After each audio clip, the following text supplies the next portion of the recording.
এই নতুন ফোন কেনা, ডেটা ট্রান্সফার এগুলোর চক্করে তো আমি ভুলেই গিয়েছিলাম যে আমি যেদিন বিয়েবাড়ি গিয়েছিলাম সেদিন আমি কি খেয়েছিলাম তার একটা ভিডিও শ্যুট করেছিলাম। আর যেটা আমার শেয়ার করার কথা একদমই মাথা থেকে বেরিয়ে গিয়েছিল। তো ভাবলাম ভিডিওগুলো যখন করেইছিলাম তো একটু শেয়ারই করে দিই। তো বিয়েবাড়ি গিয়ে বউ দেখার পর ডাইরেক্ট চলে গেলাম মেন সেকশনে, আই মিন পেট পুজোর দিকে। প্রথমেই স্টল থেকে নিয়ে নিলাম টিক্কা কাবাব আর রেশমি কাবাব। আমার না কাবাব খেতে দারুণ লাগে। সেদিন আমি এর পরেও আরেক প্লেট কাবাব খেয়েছিলাম। আর ওই দিন তো আমাদের আরেকটা বিয়ে বাড়িতেও নিমন্ত্রণ ছিল, তাই ওখানে মা আর বাবা গিয়েছিল, আমি এখানে মামাদের সঙ্গে ছিলাম। আর সেই কারণেই আমার এরকম ভুলভাল খাওয়ার ভিডিও উঠে গিয়েছে। তারপর আমি নিজেকে বললাম, ছোড়ো ইয়ার, পেট পূজা পে ফোকাস করতে হ্যায়।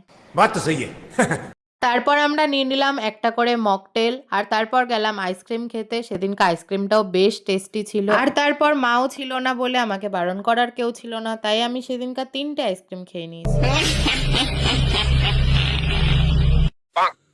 এরপর স্টলে ছিল তন্দুরি চা, যেটা আমি পরে খাবো ভেবেছিলাম কিন্তু আর খাওয়া হয়নি। এটা নিয়েছি আমি ছোট মামার জন্য। এরপর গেলাম পনির পকোড়া খেতে, আর ফাইনালি আমি বনুকে রাজি করিয়েছিলাম আমার একটা ভিডিও করে দেওয়ার জন্য।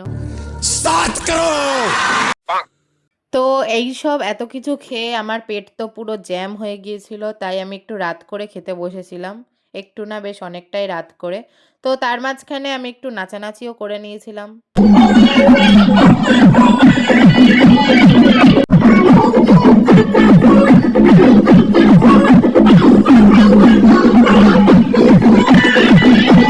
তো নাচানাচি শেষ করার পর রাতে 12:30টার সময় তারপর আমরা খেতে বসেছিলাম।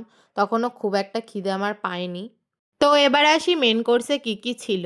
প্রথমেই চলে আসলো ফিশ বাটার ফ্রাই আর তার সাথে সস। এরপর বেবি নান, তার সাথে মাটনের কিমা দিয়ে করা চানা। এরপরে এলো সাদা ভাত, সঙ্গে ভেটকি পাতুরি। ভেটকি পাতুরি খেতে না আমার জাস্ট দারুণ লাগে। আমার তো এখন এই ভিডিওটা এডিট করতে গিয়েও জিভে জল চলে এলো। তো জল সামলে নিয়ে বলছি। এরপরে এলো মিক্সড ফ্রাইড রাইস আর সাথে মাটন। আর সেদিন যেহেতু অনেকটা রাত হয়ে গিয়েছিল, তার সঙ্গে আমার পেটেও খুব বেশি জায়গা ছিল না, তাই আমি সবকিছু একবার করেই নিয়েছিলাম। খাওয়ার শেষে অ্যাজ ইউজুয়াল আমি চেক করছিলাম যে আমার লিপস্টিক ঠিক আছে কিনা। আই থিঙ্ক কোথাও খাওয়ার পরে এটা সব মেয়েরই কনসার্ন থাকে। তো তারপর একটা আইসক্রিম খেয়ে সেদিনের খাওয়া দাওয়া শেষ করেছিলাম। তো আজকের মতো ভিডিওটা এখানেই শেষ করছি। তোমরা যদি নতুন হও তো আমার চ্যানেলটা সাবস্ক্রাইব করে যেও।